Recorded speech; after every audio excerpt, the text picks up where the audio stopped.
I'm Muki Kulhan. I'm an executive digital producer, and today I am chairing the Lighting for All Angles panel for the Royal Television Society. I started off working at MTV International. I was a producer for a lot of menus and teasers, but my background is music journalism, and then I've morphed into working with lots of other brands and productions and broadcasters. My name's Stuart Harris. I'm a cinematographer, and I'm also the acting head of cinematography at the National Film and Television School. I started off in the business as a messenger boy, as a mail boy at ABC Cinemas Golden Square, and I got in by delivering the mail basically and becoming a clapper loader in those days on a camera crew, and then I became a focus puller, and then I jumped from focus pulling to being a cinematographer, but I probably spent about 16 years as a camera assistant. Hi, my name is Johnny Collie. I'm the general manager of Array Lighting Rental in the UK. I started my career in the film industry as an electrician. I quickly moved to being a gaffer, and for the past 20 years or so in the UK and in Canada, I've worked as a gaffer on over 26 feature films. My name's Bernie Davis. I'm a TV lighting director. I'd put off becoming a TV lighting director because I was just enjoying myself too much. And I spoke to my head of lighting and he said, well, become an engineering manager. So I applied for the job and got it almost immediately. The next thing that happened was that lots of people with experience left, and all the people with experience who did all the big jobs went, and there was nobody to do those jobs. So I just went to my boss and said, well, you need somebody to do the proms. I could do the proms. And all I'd done up to then is that the summer before, I had gone to visit the proms to have a look. What's different about shooting for short form versus drama versus outside broadcast? Outside broadcasters definitely have a lot of factors. If the sun is out, or if you're going to be in an indoor stadium, the lighting will be very, very different. Short form, you probably can play a lot more with the lighting and take some chances, because remembering nowadays that you have social media. With social media comes a lot of filters and a lot of experimentation. There are many things that you need to consider about whatever project you're doing. Primarily, that's budget. What does your budget allow? What is the type of story? What kind of lighting do you require? Is it soft lighting? Is it hard lighting? Are there lightning strikes? I just think of the story and what the story needs, what mood's needed, what do I do to accentuate, to make it look right. The main difference from my point of view is lighting in outside broadcast is usually a multi-camera thing, so I'm lighting for a number of cameras at the same time. A lot of what I do in outside broadcast is as live, and maybe only one go at it. What's changed in the world of studio lighting, things have become more robotic, more electronic than ever before, where a lighting director can not only program the lights that they're doing for the different productions, but they're going to be matching sounds and beats. Drastically in the last several years, lighting in a studio has changed, largely due to an LED fixture and an LED light.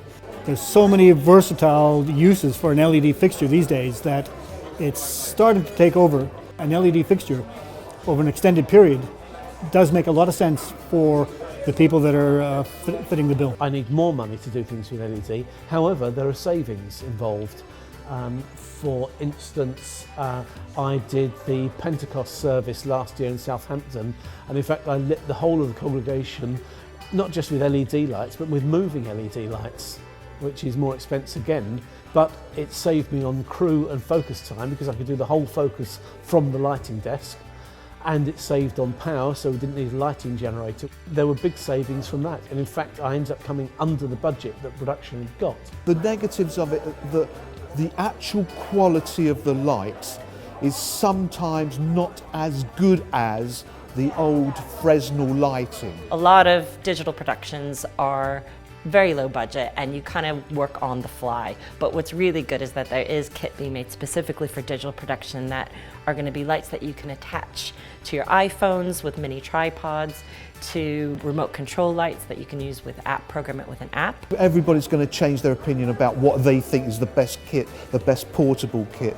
For me, it's a box of Dado lights, and it's the most Kino flow units I can lay my hands on. If I was going out to do, say, an interview and I had no idea what was going to happen there, and I needed something which was small and economical but effective, I'd probably take 2 light panels, 2 small Fresnels. You get more control from a Fresnel, but you get a nicer soft light from a light panel, and you build up from that.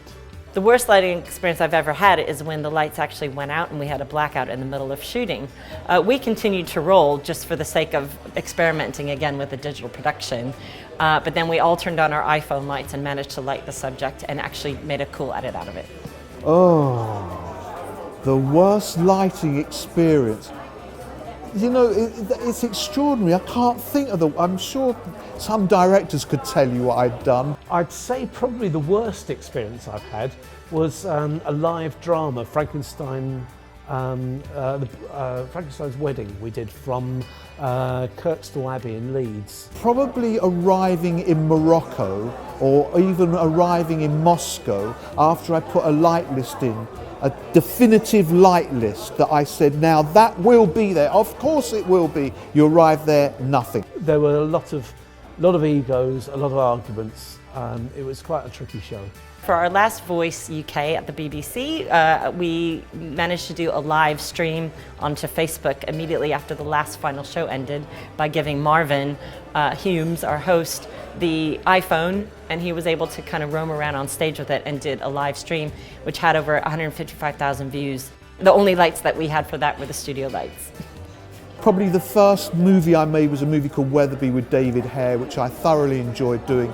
Every day was a labour of love. It was wonderful. The film won the Golden Bear in Berlin. But I worked with a wonderful man called Storm Thorgerson with Pink Floyd, and that was probably one of the highlights of my career, was working with him. I trailed a colleague of mine, Stan Snake, who used to light the Royal Varieties and those sort of big entertainment shows. So I used to get on those big shows as an additional engineering manager, lighting director, and I'd watch him and learn, and it was just shadowing really. And then he took redundancy, and so there was nobody to do the next variety, which was actually a children's Royal Variety. And we're all sitting wondering what's going to happen next. The next thing, the producer phones me up, just assuming I was taking over. So I got the phone call, we've got the recce next week, and I found myself doing the Olivier Awards and the Children's Royal Variety. And I'd never done anything like it. I can't really think of anything where, you know, a disaster. I mean, if I have, they've been cancelled out my brain.